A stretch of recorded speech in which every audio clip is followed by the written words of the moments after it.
Before we start and have the panel introduce themselves, I'd actually like to get a sense of who's in our room and who our audience is. Any great producer, marketer always wants to know who their audience is. Do we have content creators in the room? If you're a producer, awesome.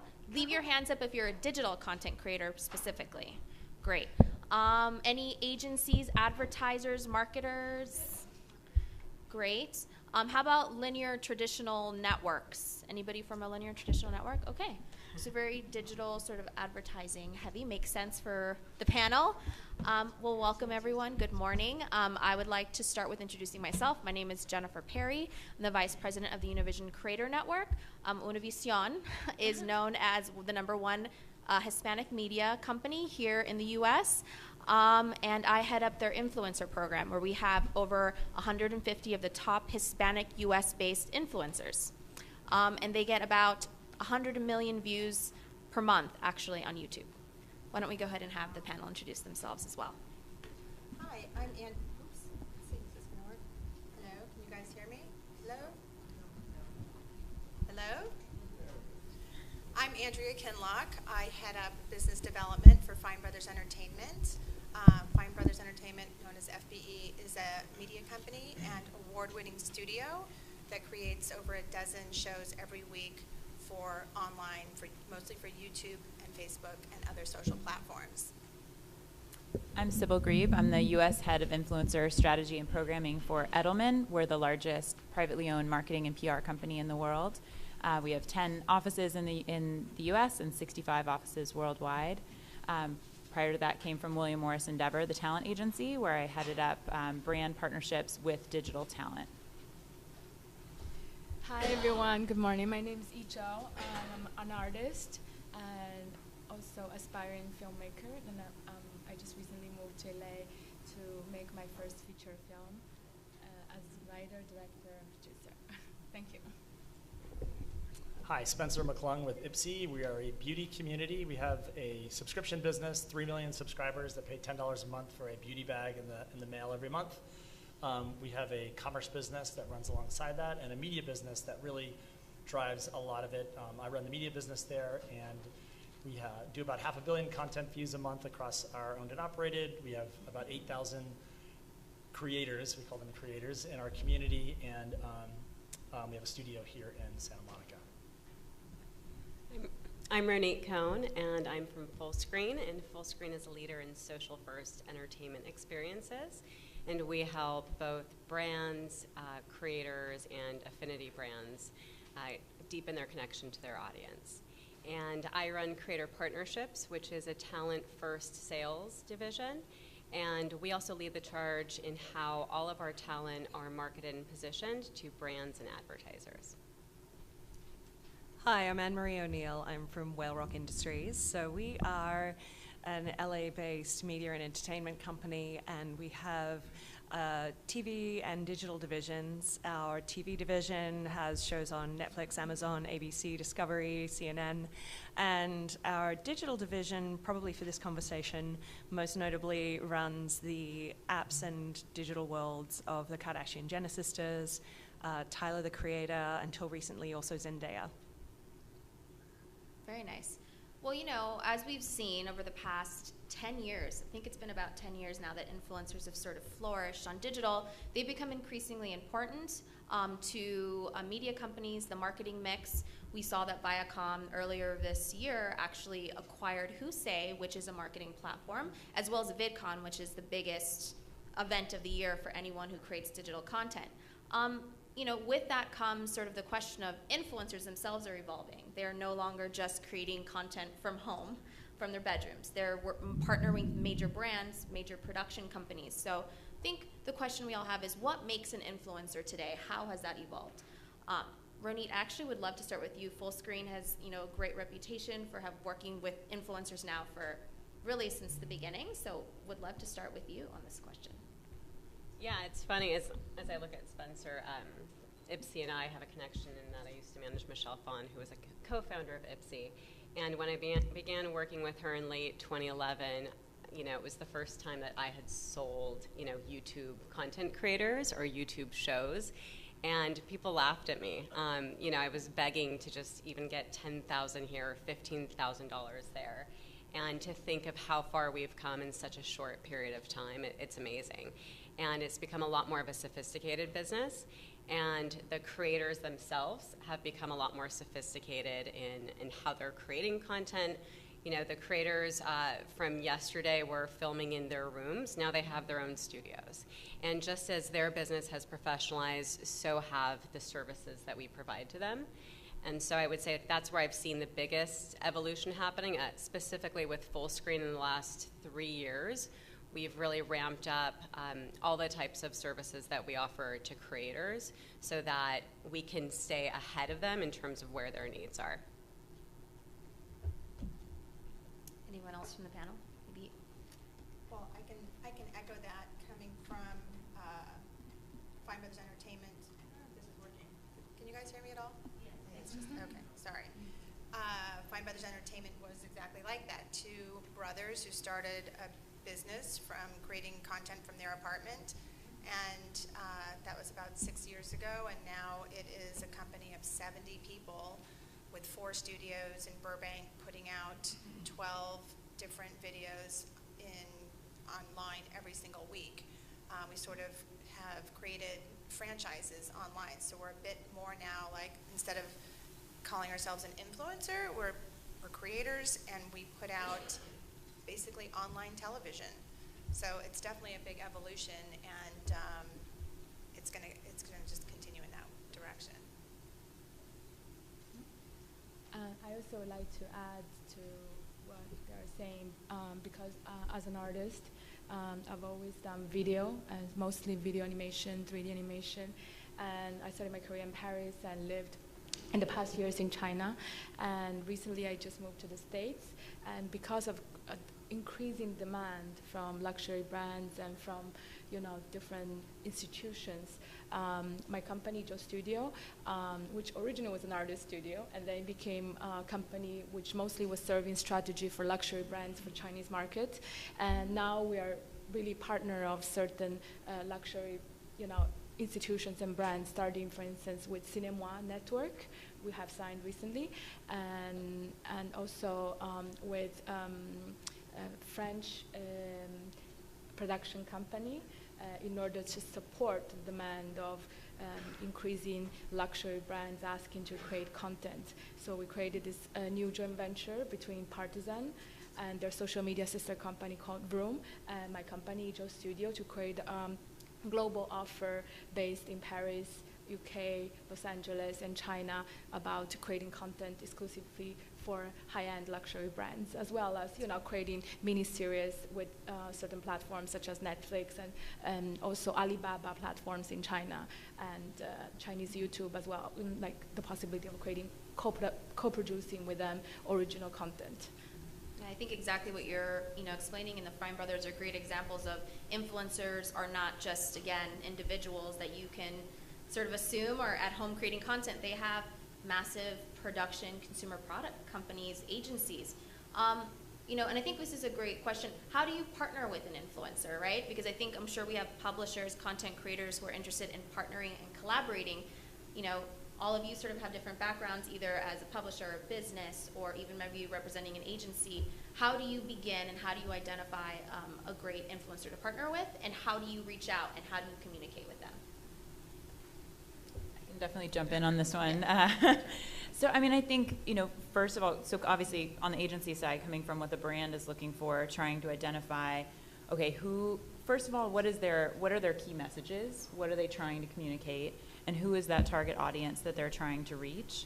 And then there's, of course, a myriad of tools. At Edelman, we have a proprietary platform. I think everybody has a proprietary platform of some sort for influencer identification.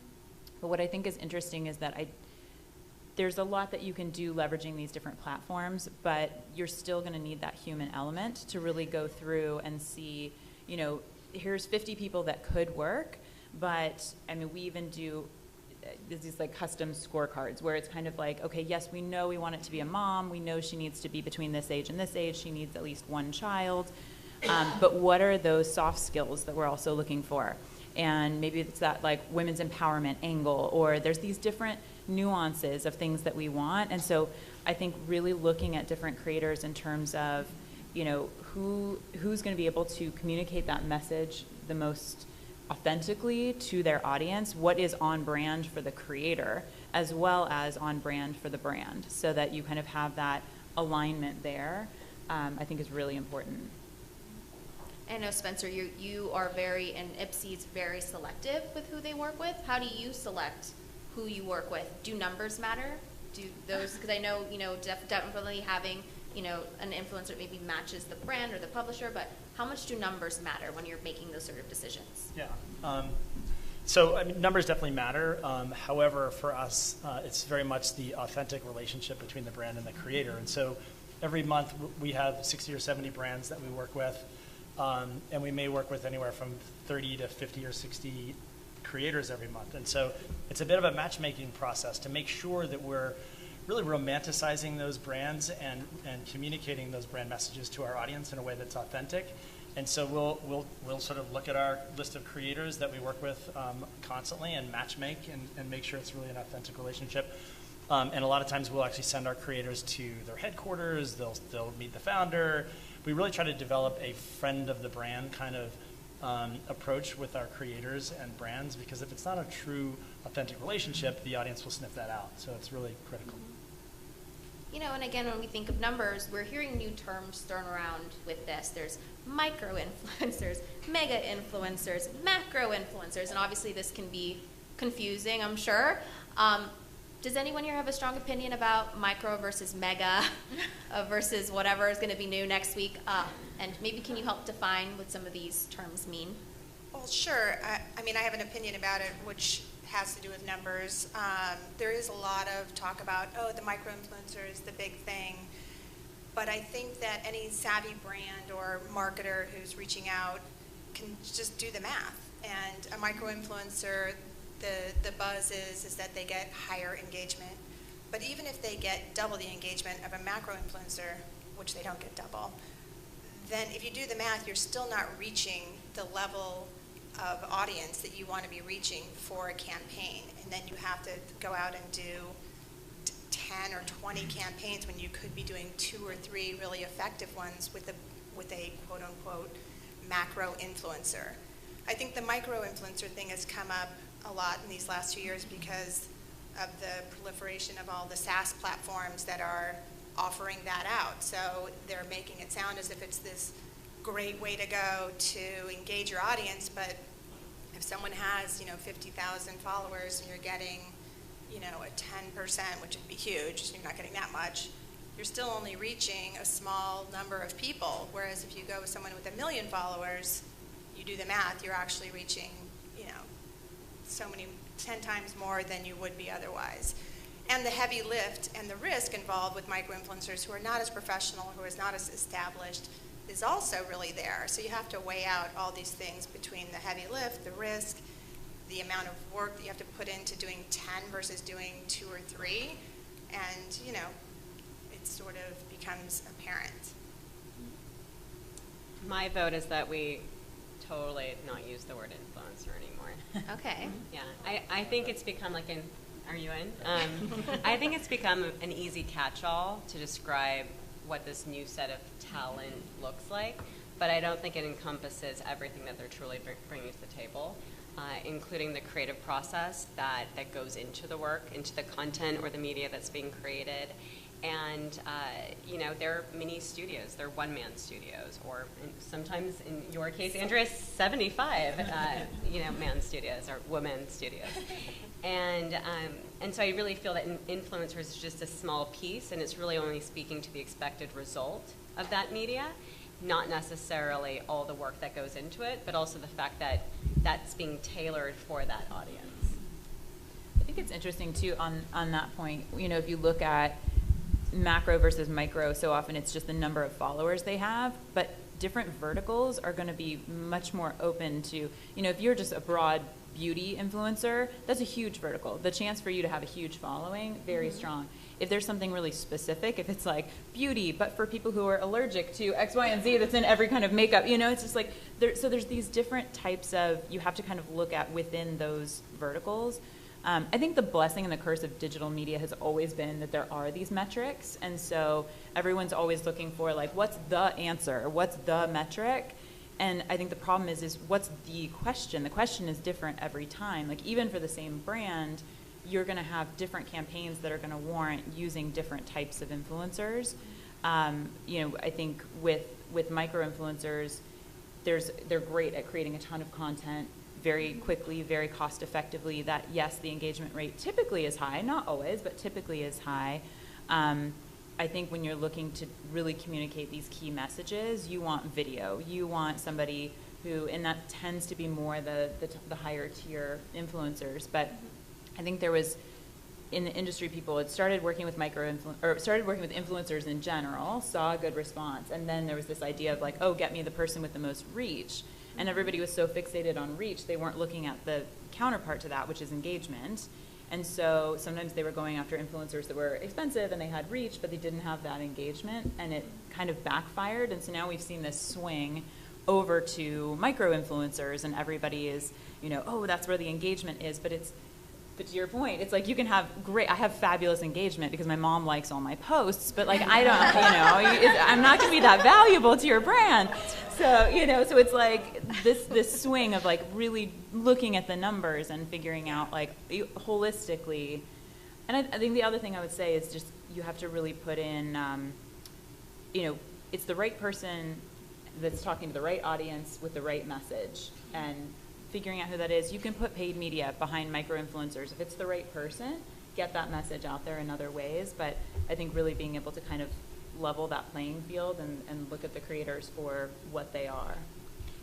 I think the influencer world has a similar pendulum to the advertising world as a whole. So while we saw this great embrace of programmatic, for example, and the idea that reaching the most number of eyeballs is going to be the most important thing, now there's an understanding that, well, okay, reach is just one thing, and being able to diversify with any campaign and really spread your message to both a targeted, engaged audience and an audience with scale.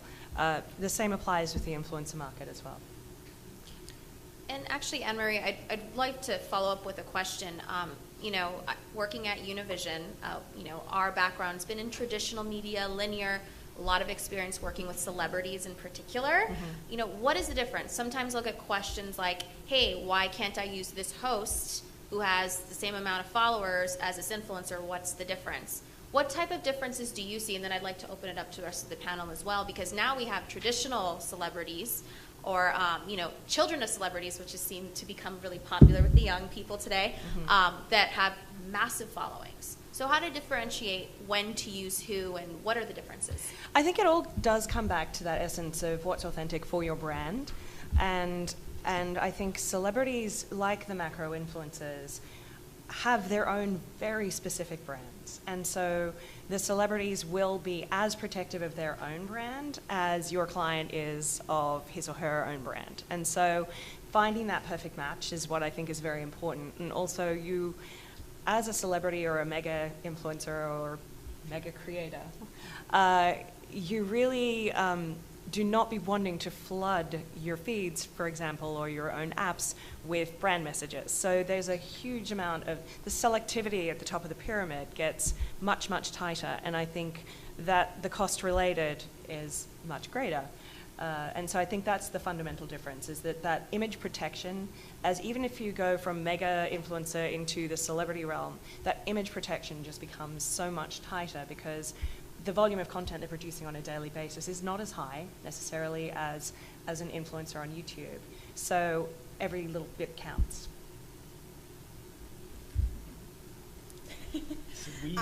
Go ahead. Oh, thanks. There's just an interesting thing I think that has that I've learned about recently that is a little bit of a difference between influencers and celebrity. And although I agree with Ronit, and we don't like to call ourselves at my company influencers because we have a whole cast of people that are on screen that come from everyday walks of life, so I guess they are all influencers. But the interesting thing comes from behavioral science. ASAP Science did this talk at the New Fronts, and they talked about the influence of YouTubers in that there's something neurologically going on that is called the mirror effect. And it's described as when somebody throws a ball, when somebody watches the ball being thrown or says the word ball, the same neurons are firing in the brain. And when somebody is watching someone on a screen, a YouTuber, that looks like them, that makes them feel that they are similar to each other, those same neurons are firing in their brains. So they're actually connected on a neurological level as they're watching this person on the screen. If you bring a brand into that experience, then that brand is getting that same positive effect from that neurological connection that the audience is actually having with that influencer. And that's very different than traditional celebrity and traditional media, where that's an aspirational view of the person watching is aspiring, looking up to that, but they're not relating to it on the same sort of neurological level. That's one reason why that word influencer, I think, has become so popular, because there is some accuracy to it in that that audience is so much more deeply influenced by that connection with the person on the screen than they are with even traditional celebrity. Did you have something to add? Yeah, so we have a number of different ways that we work with creators of all different sizes. And we found that for us, it's important to have a strategy for whether you call them micro or mega or celebs.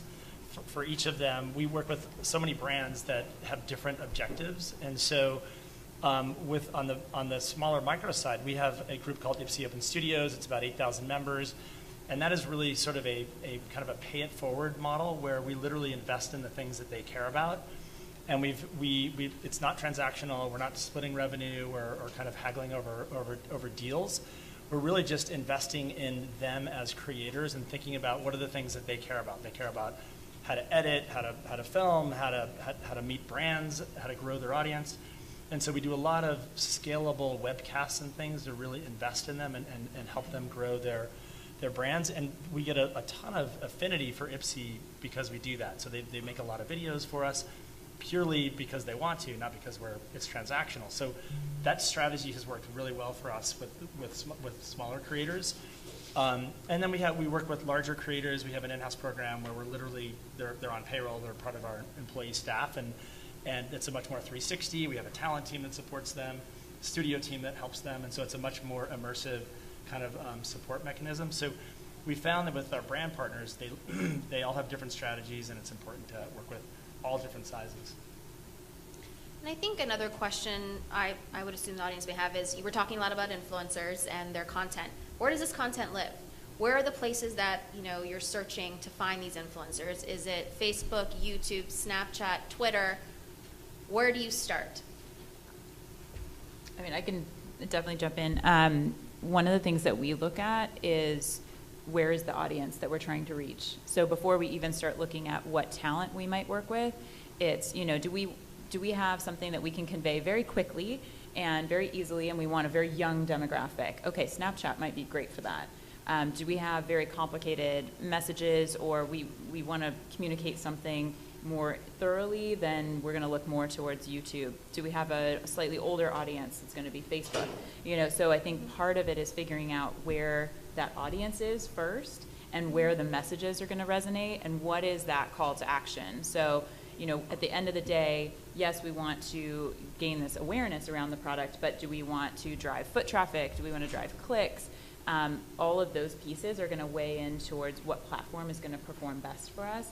And then once we know that, then we can start saying, okay, who's the best person on this platform who has great reach and is talking to these different types of people and can authentically tie in with the brand. And from our angle, it's where our talent is. And so we're always with them where they go, but then once we're there, we go deep into really understanding the platform and learning best practices. And what's great, because we work with so many creators and so many brands across all platforms, is that we've gathered a lot of intel, a lot of data, and so we use that insight to then further educate other creators on each platform.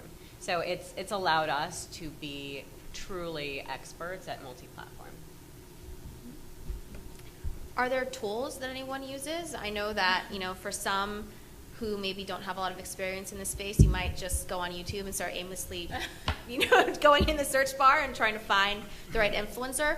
Are there specialized tools or, companies that you partner with to help you do the research? Because there are probably, I wouldn't be surprised, like billions of different influencers and platforms and brands. What tools do you use to identify them? For us, so we have a proprietary tech stack, but it's built on probably like 6 of the top industry tools. So all rolled up into one, and then on top of that, we have a layer of information that anybody across our offices can add, even as simple as like, this person's amazing to work with, or like buyer beware. So keep in mind, we keep track of you guys. And so I think that's something that we go to. But there's a ton of different tools that we'll leverage from within that, depending on, for something more in the B2B space, we've got a couple different platforms that we'll look at that'll give us more insight there. But there's a number of different ones. Creator IQ, we've got Tubular, we've got Demographics Pro. There's just a ton that we work with. And I think cross-checking as well and seeing, where people are coming up best. But the tool's not enough alone. I think that's just there has to be that human factor. Yeah, I'm a big believer in data should inform, right? But it shouldn't be your only sort of reason for, making a decision, especially in content, right? Because ultimately, I still think it holds true. Content is king. It has to look good, it has to feel good, and there has to be a human touch, I think. And I think we sort of skipped over this, but I really wanted to talk about, we were talking about platforms. A lot of these influencers, as they've been developing their own businesses, they're creating their own platforms. And I think, again, this goes with the evolving business around influencers. I would love to hear maybe, how the Fine Brothers have evolved their own platforms.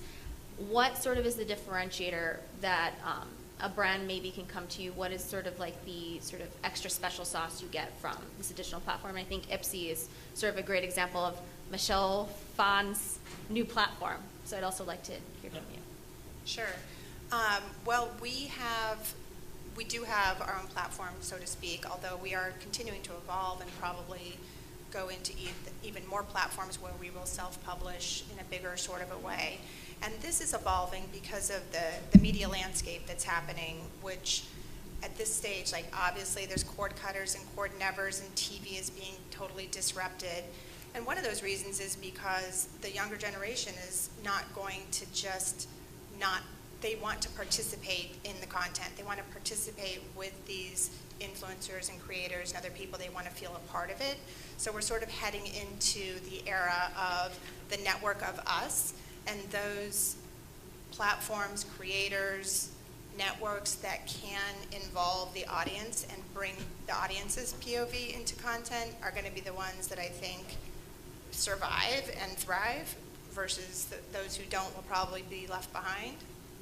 But in terms of brands, once you become an established, we're not a platform, but company like Fine Brothers Entertainment, there's just advantages to working with us in that we have our own studios, we have our own business team, we have professional editors, creators, producers across the board. So you're working with an entity that has a very deep knowledge from the founders of the company about the platforms like YouTube, that understand that audience and the development so keenly that they can predict the kind of content that will do exactly 1 million views or almost exactly 1 million views, and how to work a brand into it in a way that is going to totally not just resonate for the brand and the audience, but actually help the audience become fans of the brand in the same way that they are fans of our content and of our channels. So there's an advantage of that very close relationship with no middle person in between, to be able to talk directly with a creator like ours to figure out, what are your KPIs, who are you trying to reach, what's your message, how do you want to do it, how are you going to measure it, and be able to deliver that back directly, one-to-one, in a very professional and turnkey way. I think one of the most exciting things that's happening in beauty today is that creators are becoming not only their own brands and content creators, but actual products and product lines and brands that they're now releasing in the market. And some of the most innovative and exciting products in beauty today are coming from creators. Not too long ago, the influencers were really the traditional publishers and the editors at Allure Magazine and places like that. And the product development cycle was slower, and they'd work with the big, kind of big brands and bring products to market once or twice a year, release them at Macy's and Nordstrom, and that whole model has been changed so much over the last 5 to 7 years, where now creators are the ones who are having the influence and disrupting the industry, and everything from product development to marketing to distribution has all been turned on its head by creators. And so it's a really exciting time in beauty, and it's an exciting time for creators themselves to really make their mark in the space. I also think that, when it comes to having your own platform, we're really in the business with our influencers of creating their own platforms, and we have been extremely selective about who we work with. After we started working with the Kardashian-Jenner sisters a few years ago, there was kind of a parade of very well-known names who walked through wanting to replicate what they were doing. And they were all household names, people that, some of the people in the office were very excited to see in the building.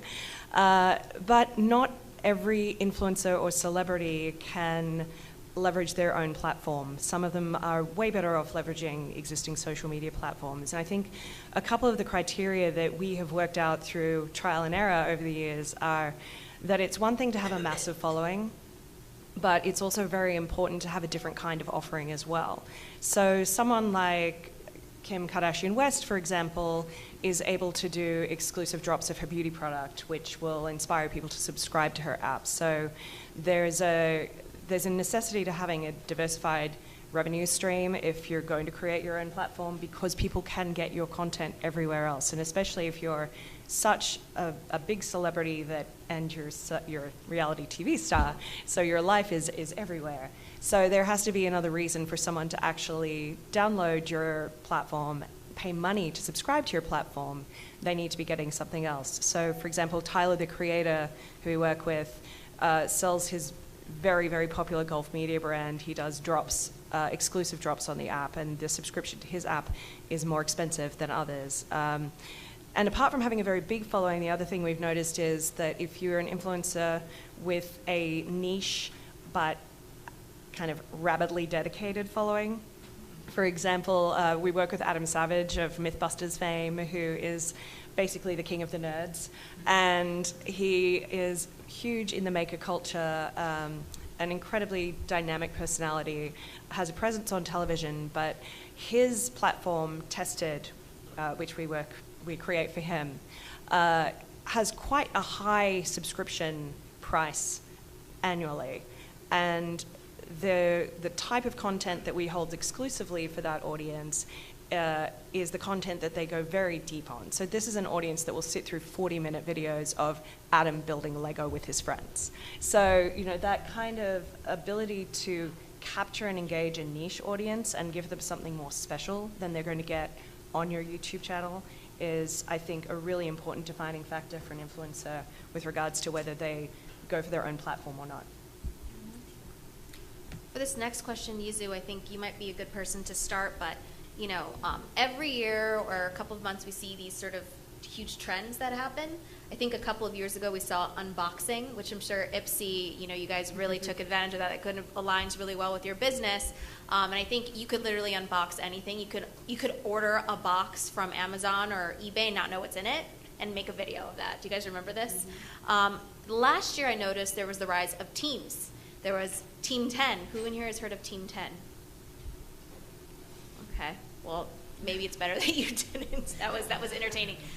Team 10, there was Clout Gang, there was Disney relaunched the Mickey Mouse Club, we had Shots. So you sort of had the rise of teams. What are you seeing as sort of the trends for 2018? What's sort of the new thing that everyone's testing or experimenting or trying? Oh, I'll start with you, Yuzu. I can't talk for other people, I can only talk for myself. I feel As from a personal standpoint, I think it's great to be able to have the chance as an artist and to be able to slowly transition into becoming an influencer, and actually started becoming an influencer when I moved to China, back to China, because I grew up mostly in Europe, and I moved back to China. I studied in Paris and London, then I moved back to China, and that was the beginning of Chinese Weibo, was a Chinese mixed Twitter, Facebook kind of platform, and every day I had nothing to do, and so with my assistant we did everyday collage, because you couldn't even do the automatic patchwork, so you had to manually Photoshop every picture.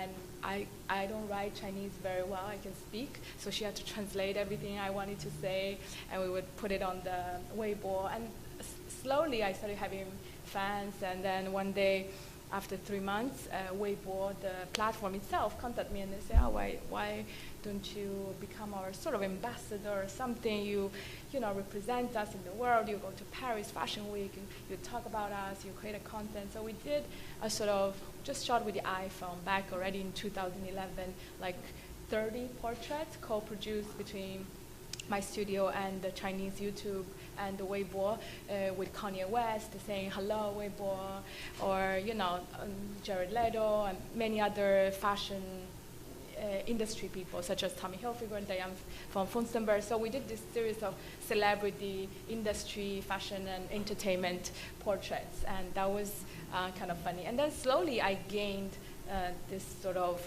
denomination of being an influencer, but I don't even know how it came, because it was really natural for me to be able just to share my ideas and my creativity on the social media. It was the fastest tool and the most accessible. And now it's true, thanks to these new joint ventures with the TV network and with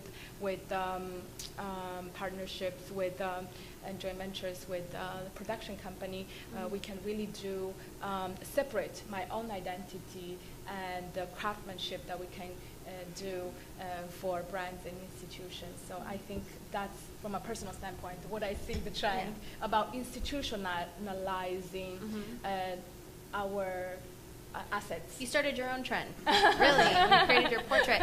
And for those of you who don't know, Weibo is actually, I think, one of the biggest, if not the biggest platform in China. How many billions of users are on that platform? Yeah, it's just a sort of name card, for many people. We have recently started handling, for instance, the account, my company of Stella Maxwell, the Victoria's Secret model.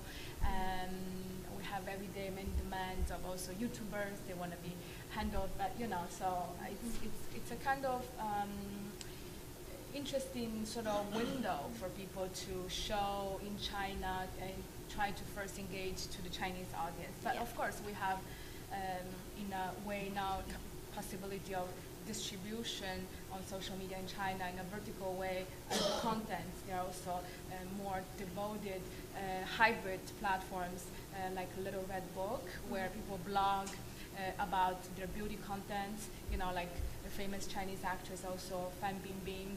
She also every day blogs about how she's wearing the mask and her hair and stuff like that. So there's a trend definitely in China also to push more and more celebrities to do beauty blogger type of work.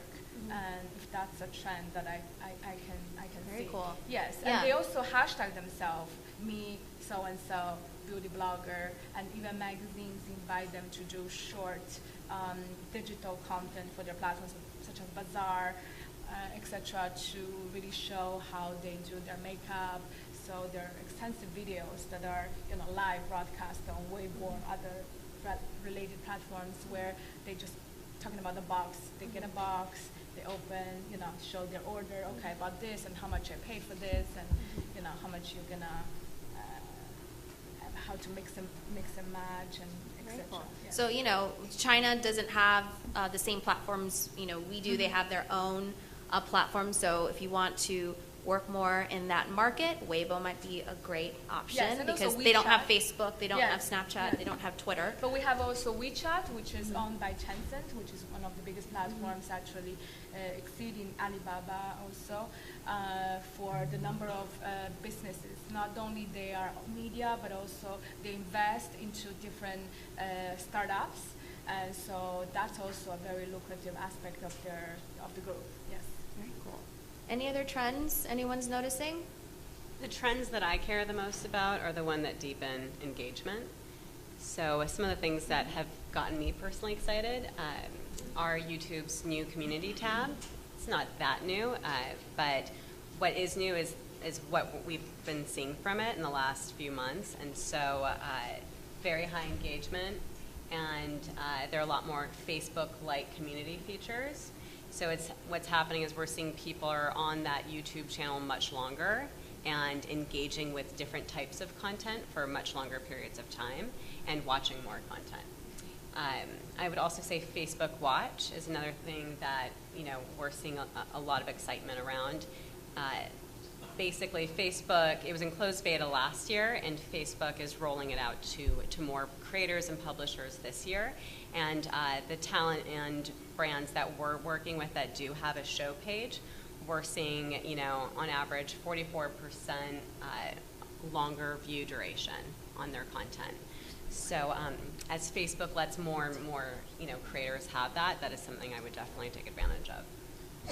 And on the content side, at least from our perspective, we are very aware of trends, and we follow trends. So the things that I think you see go quote unquote viral are pop culture, what's happening in pop culture. So the quicker that a creator or channel can jump on a pop culture trend in their own authentic way, of course, is going to always be popular to do. I think also live, even though live is still pretty small, it's important to that part of the audience that really does want to engage with that creator or influencer, and so it's definitely an important part of the mix, and also growing with Twitch and other platforms, not just Facebook. If anything, Twitch is now really starting to come up and be a bigger live platform that's not just gaming. And we will be opening up to questions in just a few minutes. One last thing I was hoping we could chat about. Last year we had something called Adpocalypse. If you're not aware, Adpocalypse last year was, a lot of questions around brand safety. The great thing about influencers is there's a ton of scale, but there's also a ton of people that you engage with and you work with, and maybe not all of that, when you're working with like huge platforms and huge systems, get human touch. So where are we at with brand safety today, a year later after Adpocalypse? What has your team, your company, or you as an influencer, representing an influencer, what have you done to create more brand safety nets maybe around what you do? Yeah, I would say Fullscreen was one of the first to respond to it, and we created something called Fullscreen Shield, and it's basically a synthesis of data automation and manual review.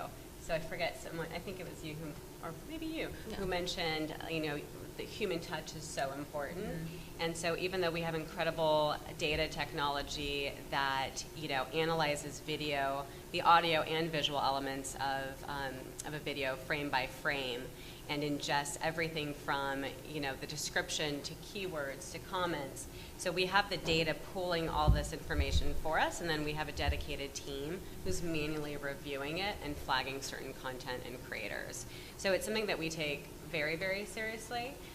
In fact, we definitely trimmed down, the number of creators that we're working with.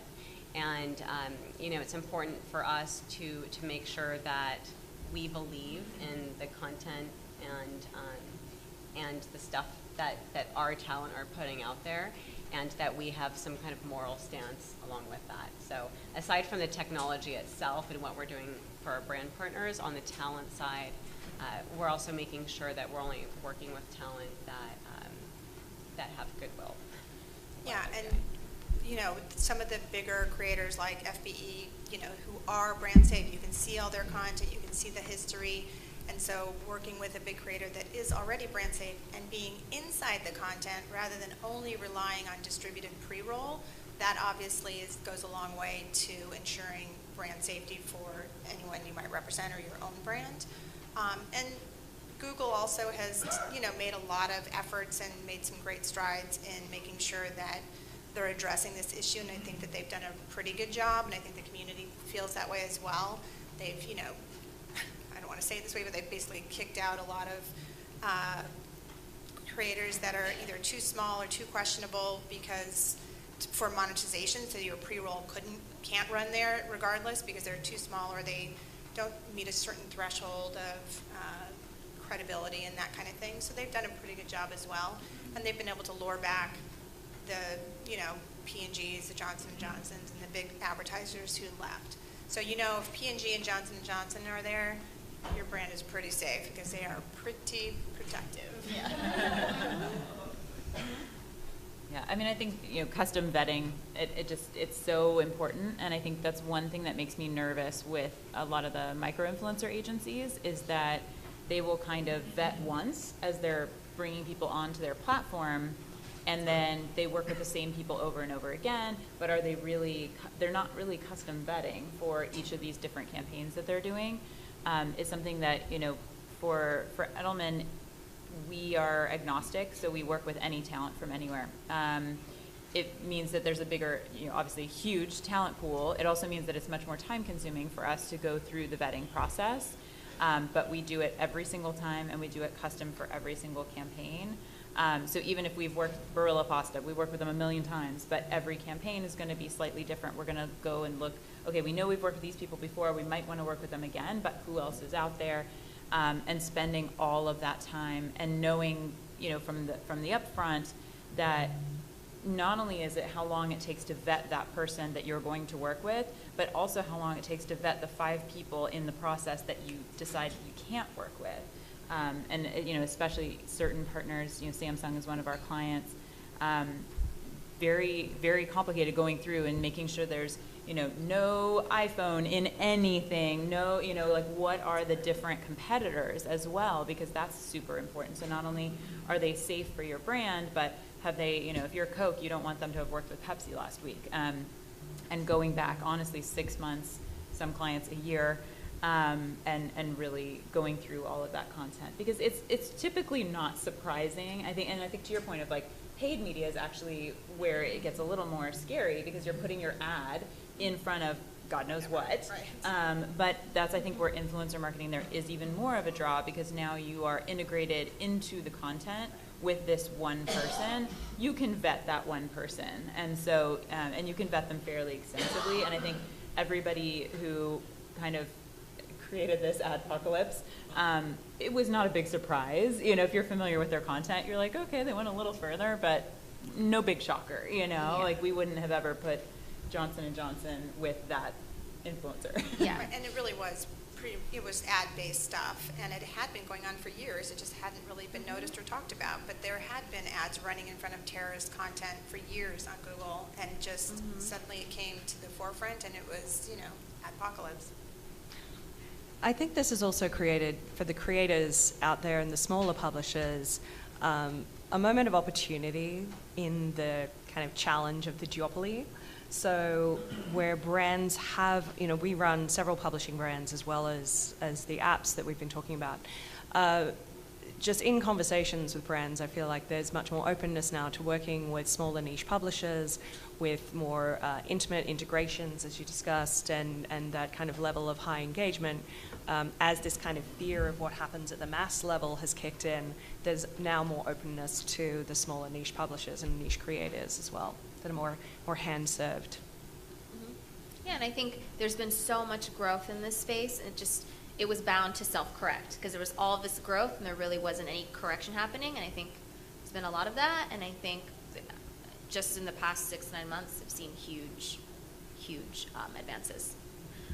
But we are down to maybe about 7 or 8 minutes, so did want to open it up to questions. If anyone has burning questions. I don't know if we do have a microphone, or do they just stand up? Stand up, yeah. Or just be loud. Just be loud, that works. My question is for Anne-Marie and Sybil specifically.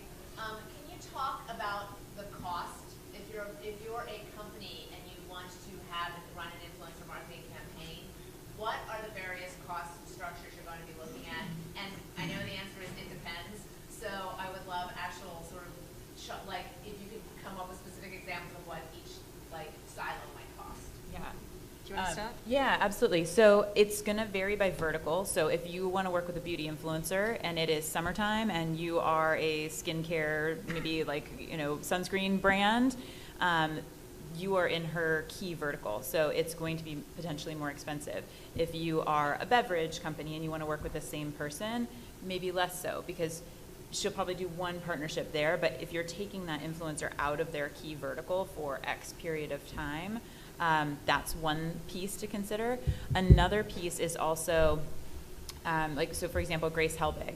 She has really strong following on YouTube, but she's, it's not crazy over the top. I mean, but she will probably be a little bit more expensive because she has been on television. She had her own show on E! So it's also what else is going on in that influencer's life. Are they about to go on tour? Are they about to release a book? So there's a lot of different factors that play in, which oftentimes are great. Like, I love when I can say to a brand, oh, this is the perfect person for you. And by the way, they're about to go do X, Y, and Z. Let's integrate with that as well. So yes, you're getting your YouTube video, but let's also do some element that ties in with what they authentically are doing. But I think so it's just, a couple things to look at. So not only the size of the influencer, but is it within that vertical? And how many competitors are you kind of knocking out of the mix for them? But then again, you'll also have influencers where it's like, it's so on brand for them, like they love it. So we represent Starbucks, and occasionally we'll have people be like, we love Starbucks, can we please work with them? And then suddenly you're like, okay, this is amazing. And then the rates can sometimes come down. And then the number of deliverables as well. And yeah, the type of deliverables, the number of deliverables, and the length of that campaign and integration. We could get more specific. I understand. Yeah. The rumor is that a single Kardashian tweet can be as much as $100,000. I don't manage the Kardashian tweets, so I can easily slip out of that question.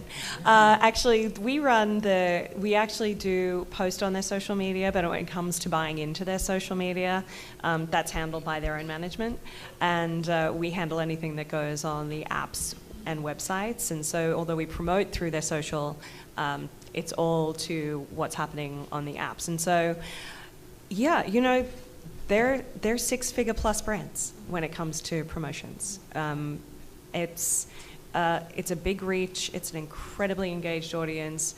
They produce a lot of content, and it's very premium content. At least what we produce is we have our own studio. It's all done in-house. So there is a lot of money behind those brands, yeah. Yeah, and I just wanted to sort of chime in as well. I think, when you're talking about somebody like the Kardashians, they are the exception. I mean, you have like the meat of digital native content creators, the macro influencers, right? Those are like mega. I mean, you're going to pay mega bucks for mega influencers.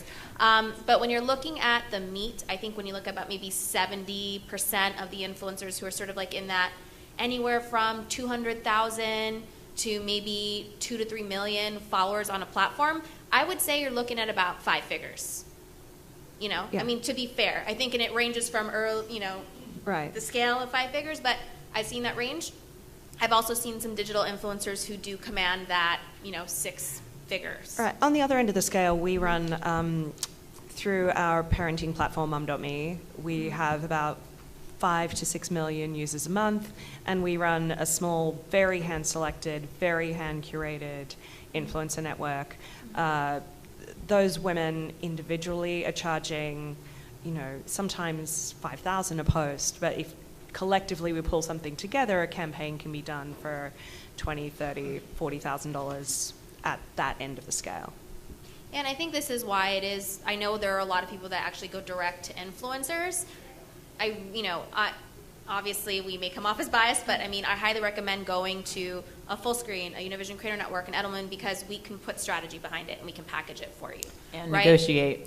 And negotiate. I think that's on the your big behalf. thing, is like really knowing how to negotiate with the different influencers, because it's so different when you're working with a micro influencer. And this is something, at Edelman we have probably 1,000 people that are working with influencers in some way, shape, or form.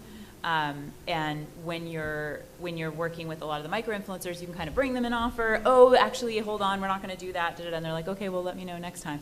You cannot do that with the top tier digital. If they've got an agent, a manager, next thing you know, it's like you have to, any offer you bring is binding. It's a firm offer. So you have to have everything and the kitchen sink in there because their job is to mark it off. It's like even way more intense than buying a car. It's that kind of like, you have to walk away 3 times. I mean, it's just, but it's how do you do that in the genre of influencer marketing and knowing, you know, what to make sure is in there, because it's also, you've got to protect the talent. You know, if you come to them and you say, hey, I just want a YouTube video and a social post, and the next thing is like, oh, and a live event, and can you do this little live stream? Oh, and can you do 6 social posts? And can you, and so it's just like, so it's working with our client teams to say, okay, what is everything you could possibly want? And then let's frame that up, bring that offer, and then go back and forth with the talent. And just knowing, you know, and also tracking, you know, where's their growth? Are they growing really significantly, or are they kind of dropping off? Like, there's a lot of different pieces to keep in mind. I was going to see, you may have a different perspective. Of course, you may have a different perspective. I mean, a company like FBE, we are a rare, you know, we are a rare occurrence out in the marketplace, because there's not that many companies like ours that have like a full company and team of people going to market with brand deals and other things. So there's an advantage in going direct. You don't have a middleman. You can negotiate directly. You are working with true professionals with, you know, I have over a dozen years of experience in brand marketing and doing this through the music business up until doing it with digital at AOL and then here. So there's some advantages there, and with a company like ours that is so diverse in terms of the kinds of content that we put out, entertaining, comedy, fun, game show oriented, that reaches a pretty massive audience, we really can customize and work with a brand or an agency to develop a truly custom content experience and set of content to bring to life whatever it is they're trying to do. And if you go through someone else to get that done with us, it can still happen, and we will still work with you very gladly. But you also don't have the advantage of just talking directly with us about exactly what it is you need, and being able to say to us too, like, hey, look, I really want to do this whole program you set forth, but my budget isn't quite as high as I thought it was going to be. Will you work with me? Yes, I will work with you. So it's a little different, I think, with the few companies out there like ours, and I do encourage, you know, to check those out as well, because you can get a lot for your budget and very customized to reach exactly what you want. And the last thing I'll say about it is, when you're talking about doing an influencer campaign, people should be thinking about longer term partnerships. Doing one-offs across a bunch of different influencers and then rinsing and repeating is not as effective as going deep with an influencer, a creator, a channel that can really bring that audience to your brand in a way that not just speaks to them and engages them, but will actually create fans out of them. We're big proponents of this at FBE because we know so well how to create fans. We have 27 million followers on our YouTube channels alone, and 3 more on Facebook. So we have really developed the ability to create fans across a variety of content. And we have an ability to bring that same kind of fandom with a brand that we work with. And we never do anything that's just like a one-trick pony. If we're doing a video on YouTube, we're going to be supporting it with the rest of the environment that we bring to our fans every day. There's going to be 2 Facebook uploads. There's going to be a Twitter post. There's going to be an Instagram story. And it's all part of the same overall package, if you will, to bring to bear for that brand. So there are advantages in going direct.